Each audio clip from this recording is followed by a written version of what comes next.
नमस्कार। आज हम एक बहुत ही दिलचस्प और कह सकते हैं महत्वपूर्ण विषय पर थोड़ी गहराई से चर्चा करने वाले हैं। ये है भारत की बाघ जनगणना रिपोर्ट 2022। इसके जो आंकड़े हैं वो wild life institute of India यानी WII ने पिछले साल 29 जुलाई 2023 को जारी किए थे। नमस्कार। और हाँ, ये सिर्फ नंबर नहीं है, ये असल में कहानी है। भारत कैसे संरक्षण के प्रयास कर रहा है, हमारे जंगलों की क्या हालत है, और हाँ, हमारा राष्ट्रीय पशु बाघ, उसका भविष्य क्या है। दशकों की मेहनत है इसके पीछे। आज कोशिश करेंगे कि इन आंकड़ों के पीछे जो मतलब छुपा है उसे समझें। बिल्कुल। और देखिए, सबसे पहले जो नंबर ध्यान खींचता है वो है हेडलाइन नंबर 3682। भारत में अब इतने बाघ हैं। हाँ। पिछली बार जब गिनती हुई थी 2018 में, तब ये आंकड़ा 3167 था। तो ये तो काफी ज्यादा लगता है, एक बड़ी छलांग है ये। हाँ बिल्कुल, ये बहुत जरूरी बढ़त है। आप देखें तो करीब 515 बाघ ज्यादा सिर्फ 4 साल में। ये आंकड़ा बताता है कि भारत में बाघों की आबादी वो ना सिर्फ स्थिर है बल्कि असल में बढ़ रही है। और ये जानना भी जरूरी है कि ये आंकड़े आते कैसे हैं। मतलब ये कोई बच्चों का खेल नहीं है। सही कहा आपने। ये गिने कैसे जाते हैं? मुझे तो लगता है कि जंगल में घूमते बाघों को ऐसे गिन लेना तो मुमकिन नहीं होगा। अरे बिल्कुल नहीं, ये तो एक बहुत बड़ा वैज्ञानिक अभ्यास है, समझिए। Wild life institute of India है, राज्यों के वन विभाग हैं, सब मिलकर करते हैं। अच्छा। इसमें हजारों कैमरा ट्रैप लगते हैं। ये कैमरे क्या करते हैं, बाघों की तस्वीरें लेते हैं, और बाघों की धारियां होती है ना, वो हर बाघ की अलग होती हैं। अच्छा। जैसे हमारे फिंगरप्रिंट्स। ओह हाँ हाँ। तो उससे पहचान होती है। फिर उनके पैरों के निशान यानी पगमार्क्स देखे जाते हैं। उनकी जो बीट होती है, मतलब मल, उसका DNA टेस्ट भी होता है। और भी कई वैज्ञानिक तरीके हैं। बाप रे। और ये पूरे देश में होता है। जितने टाइगर रिजर्व्स हैं, उनके आसपास के इलाके हैं, सब जगह। ये दुनिया के सबसे बड़े वन्यजीव सर्वेक्षणों में से एक है असल में। अच्छा, यानी ये सिर्फ एक अंदाजा नहीं है, ये काफी हद तक वैज्ञानिक सटीकता से निकाला गया आंकड़ा है। हाँ। तो ये जो 515 बाघों की बढ़ोतरी है 4 साल में, रिपोर्ट कहती है कि 2018 से 2022 के बीच 24.1% की वृद्धि हुई। हाँ। सुनने में तो ये बहुत अच्छा लगता है, पर क्या ये वाकई प्रभावशाली है? मतलब वन्यजीव संरक्षण के हिसाब से? देखिए, अगर आप वन्यजीव संरक्षण के नजरिए से देखें तो ये 24.1% की जो कुल वृद्धि है 4 साल में, ये सालाना करीब 5.5% से थोड़ी ज्यादा बनती है। ये बहुत प्रभावशाली है, खासकर बाघ जैसे बड़े मांसाहारी जानवर के लिए। उनका प्रजनन चक्र धीमा होता है, उन्हें रहने के लिए बड़ा इलाका चाहिए, तो उनकी आबादी इतनी तेजी से बढ़ाना आसान काम नहीं है। सही।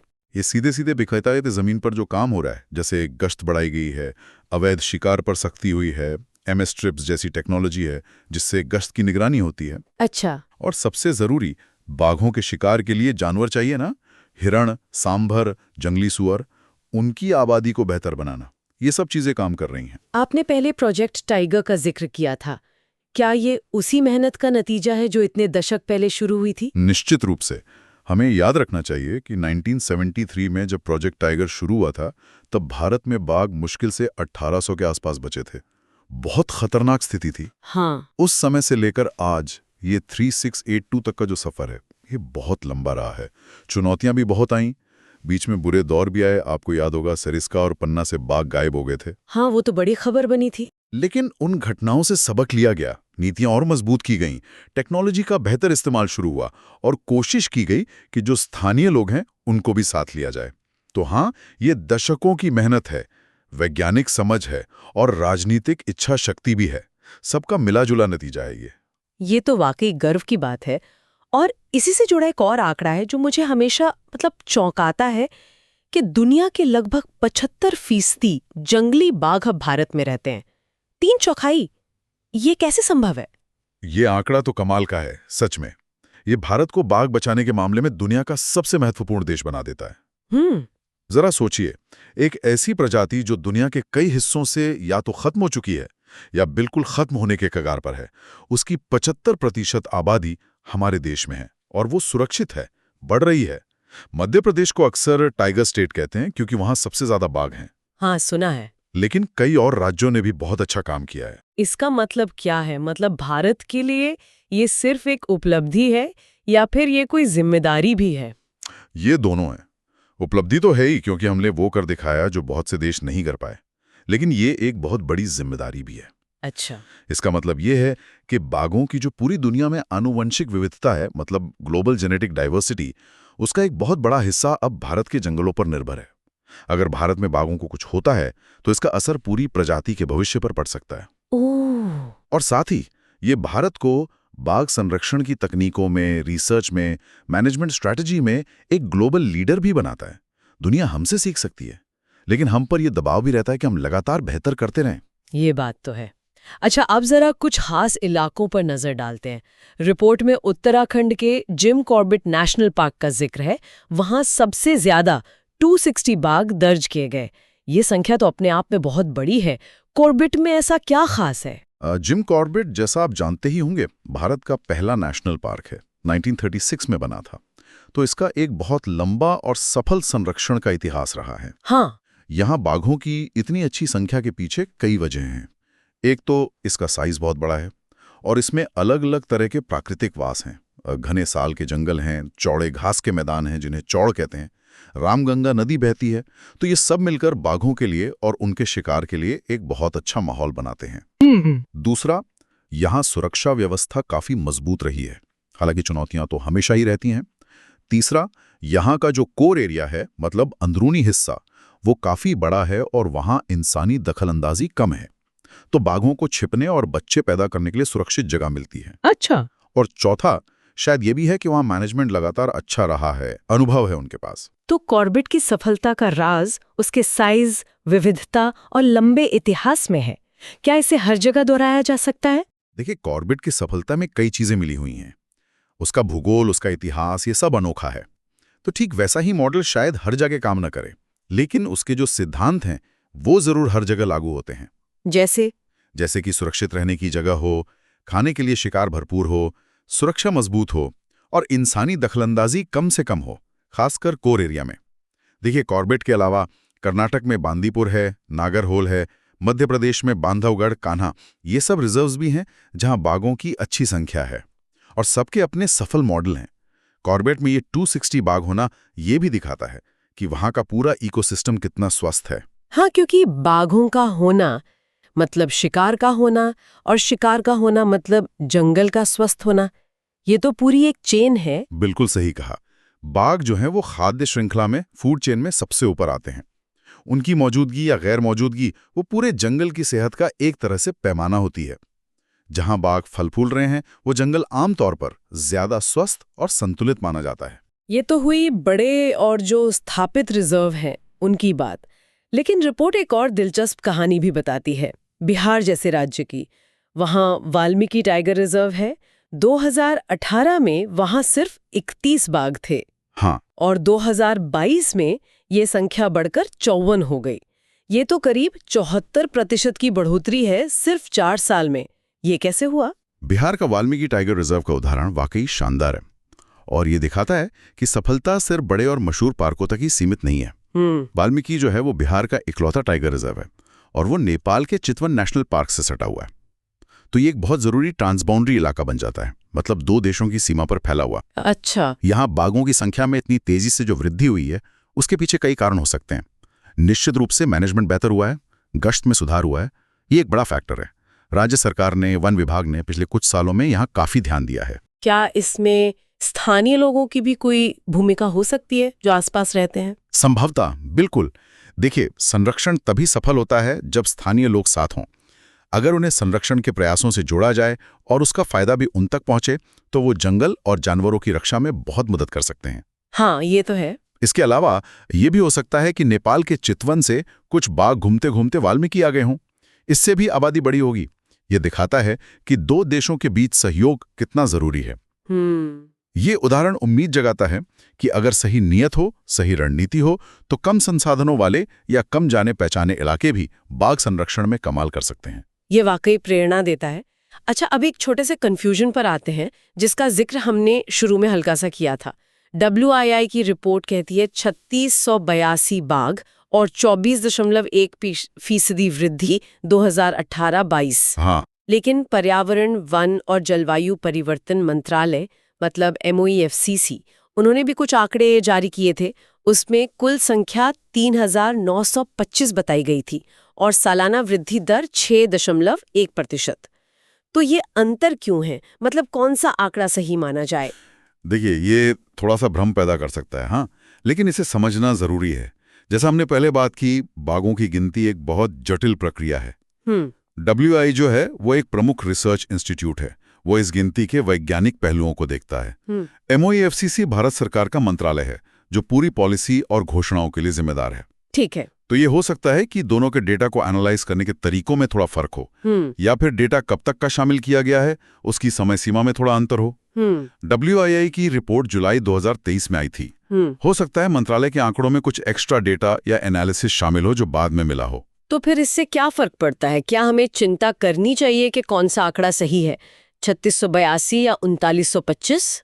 मेरे ख्याल से देखिए, आंकड़ों के इस मामूली अंतर पर बहुत ज्यादा अटकने की जरूरत नहीं है। अच्छा। जरूरी बात यह है कि दोनों ही स्रोत, चाहे WII हो या MOEFCC, वो एक ही दिशा में इशारा कर रहे हैं। ठीक है। कि भारत में बाघों की संख्या 2018 के मुकाबले 2022 में निश्चित रूप से बढ़ी है, और महत्वपूर्ण रूप से बढ़ी है। WII की 24.1% कुल वृद्धि है 4 साल में।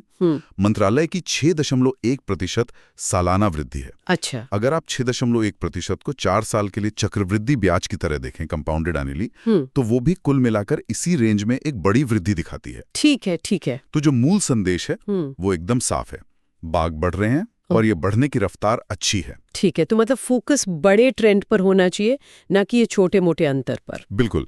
असल कहानी उस सकारात्मक ट्रेंड में है और उन कारणों में है जिनकी वजह से ये मुमकिन हो पाया है। ये आंकड़े उन हजारों वनकर्मियों की, वैज्ञानिकों की, पॉलिसी बनाने वालों की और स्थानीय समुदायों की मेहनत को दिखाते हैं जो बाघों का भविष्य सुरक्षित करने में लगे हैं। तो चलिए, अब तक जो हमने बात की उससे थोड़ा समेटने की कोशिश करते हैं।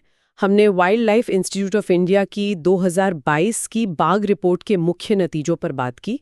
भारत में बाघों की संख्या बढ़कर 3682 हो गई है, हाँ, जो 2018 के मुकाबले लगभग 24% ज्यादा है। और ये बहुत बड़ी बात है कि दुनिया के 75% बाघ अब हमारे देश में हैं। हमने ये भी देखा कि जिम कॉर्बेट जैसे पुराने और बड़े रिजर्व बाघों के बहुत महत्वपूर्ण गढ़ बने हुए हैं। वहाँ 260 बाघ हैं। लेकिन साथ ही बिहार के वाल्मीकि जैसे, मतलब अपेक्षाकृत नए या छोटे रिजर्व में भी शानदार प्रगति देखी है, जहाँ संख्या 31 से बढ़कर 54 हो गई। हाँ, और हमने मंत्रालय के थोड़े अलग आंकड़ों पर भी गौर किया। 3925 बाघ, 6.1% सालाना वृद्धि। लेकिन समझा कि दोनों ही आंकड़े एक मजबूत बढ़ोतरी का ही संकेत दे रहे हैं। ये आंकड़े वाकई उत्साह बढ़ाने वाले हैं। ये सिर्फ भारत के संरक्षण प्रयासों की सफलता नहीं बताते, बल्कि एक तरह से इशारा है कि हमारा पर्यावरण, हमारा इकोसिस्टम वो भी स्वस्थ हो रहा है। बाघों की बढ़ती संख्या ये बताती है कि उनके घर को बचाने की, उन्हें खाना मुहैया कराने की और अवैध शिकार रोकने की हमारी जो मिलीजुली कोशिशें वो कामयाब हो रही हैं। हाँ, ये आंकड़े दिखाते हैं कि भारत जो है वो वैश्विक जैव विविधता, मतलब ग्लोबल बायोडायवर्सिटी, उसे बचाने में एक बहुत ही महत्वपूर्ण भूमिका निभा रहा है। लेकिन यहाँ एक दिलचस्प मोड़ भी आता है। हर सफलता अपने साथ नई चुनौतियां लेकर आती है। अच्छा, इस सफलता में क्या चुनौतियां छुपी हो सकती हैं? बाघ बढ़ रहे हैं, ये तो अच्छी बात है ना? अच्छी बात तो है, लेकिन सबसे बड़ी चुनौती है मानव वन्यजीव संघर्ष, मतलब ह्यूमन वाइल्ड लाइफ कॉन्फ्लिक्ट, जिसे HWC कहते हैं। जैसे जैसे बाघों की संख्या बढ़ रही है और वो अपने सुरक्षित पार्क और अभयारण्यों से बाहर निकलकर नए इलाकों की तलाश कर रहे हैं या पुराने गलियारों का इस्तेमाल कर रहे हैं, तो उनका इंसानों और उनके मवेशियों से आमना सामना होने की संभावना बढ़ जाती है। अच्छा। बाघों को रहने के लिए बहुत बड़ा इलाका चाहिए होता है। एक नर बाघ का इलाका कई 100 वर्ग किलोमीटर तक हो सकता है। और भारत में जमीन पर दबाव तो बढ़ता ही जा रहा है। खेती के लिए, बस्तियों के लिए सड़कें बन रही हैं, रेलवे लाइनें बन रही हैं। बिल्कुल। यही टकराव का मुख्य कारण बनता है। जब बाघ संरक्षित क्षेत्रों से बाहर निकलते हैं तो वे अक्सर इंसानी बस्तियों के करीब आ जाते हैं, मवेशियों का शिकार कर लेते हैं और कभी-कभी दुर्भाग्य से इंसानों पर भी हमले हो जाते हैं। इससे क्या होता है कि स्थानीय लोगों में डर पैदा होता है, गुस्सा आता है और ये फिर संरक्षण के प्रयासों के लिए नुकसानदेह हो सकता है। दूसरी बड़ी चुनौती है इन बाघों के लिए सुरक्षित आने जाने के रास्ते, यानी वन्यजीव गलियारे, वाइल्ड लाइफ कॉरिडोर्स, उन्हें बनाए रखना। एक जंगल से दूसरे जंगल तक बाघों को सुरक्षित रूप से जाने के लिए इन गलियारों की जरूरत होती है, ताकि अलग अलग आबादी के बीच जीन का लेन देन होता रहे और वो आनुवंशिक रूप से स्वस्थ रहें। लेकिन विकास के प्रोजेक्ट्स के कारण ये गलियारे या तो टूट रहे हैं या सिकुड़ रहे हैं।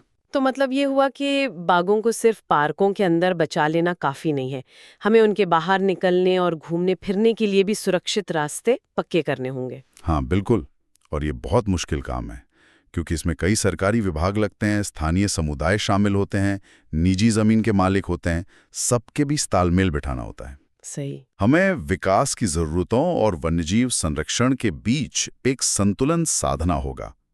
हमें ऐसी टेक्नोलॉजी और योजनाएं बनानी होंगी जिससे इंसान और बाघ दोनों सुरक्षित रह सकें, जैसे कि मुआवजे की बेहतर योजनाएं हों, जो संवेदनशील इलाके हैं वहां चेतावनी प्रणाली हो, और सड़कों या रेलवे लाइनों पर जानवरों के लिए सुरक्षित ओवरपास या अंडरपास बने।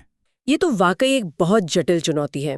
मतलब सफलता ने हमें एक नई और शायद ज्यादा बड़ी जिम्मेदारी दे दी है। सही कहा, बाघों की बढ़ती संख्या का जश्न मनाना जरूरी है, यह हमें प्रेरणा देता है, लेकिन हमें भविष्य के लिए भी तैयार रहना होगा। तो ये बढ़ते आंकड़े जहां एक तरफ जश्न का कारण है, वहीं दूसरी तरफ हमें एक महत्वपूर्ण सवाल पर लाकर खड़ा करते हैं, और ये सवाल शायद हमारे श्रोताओं के लिए भी सोचने लायक है।